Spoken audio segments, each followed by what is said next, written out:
আপনার জীবনে এমন একজন মানুষের প্রয়োজন যে আপনাকে বলবে তুমি করো, আমি তোমার পাশে আছি।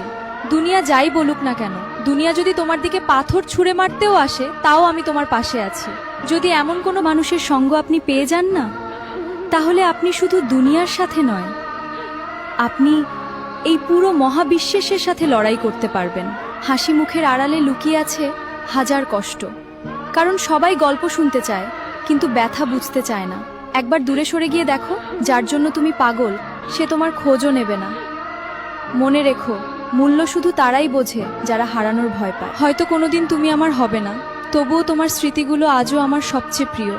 তোমাকে পাওয়ার স্বপ্নটা হয়তো অপূর্ণই থেকে যাবে, কিন্তু তোমাকে ভালোবাসার অনুভূতিটা কখনো মিথ্যা হবে না।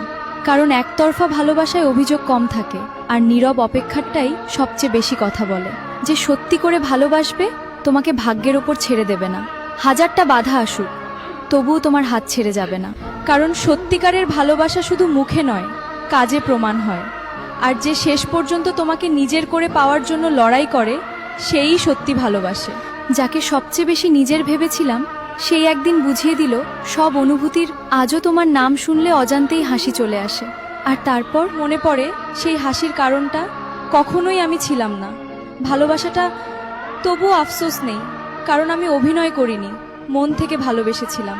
একদিন যখন নিজের দায়িত্বের বোঝা কাঁধে নেবে, তখন বুঝবে বাবা কেন এত চুপচাপ থাকে। যখন নিজের ঘুম ছেড়ে অন্য কারোর জন্য জেগে থাকে, তখন বুঝবে মা কেন নিজের ক্লান্তি কখনো প্রকাশ করতেন না। পৃথিবীতে অনেক সম্পর্ক আসে আবার হারিয়েও যায়, কিন্তু বাবা মায়ের ভালোবাসা এমন এক আশীর্বাদ। তাই সময় থাকতে তাদের পাশে থাকো, আর ভালোবাসা প্রকাশ করতে কখনো দেরি করো না।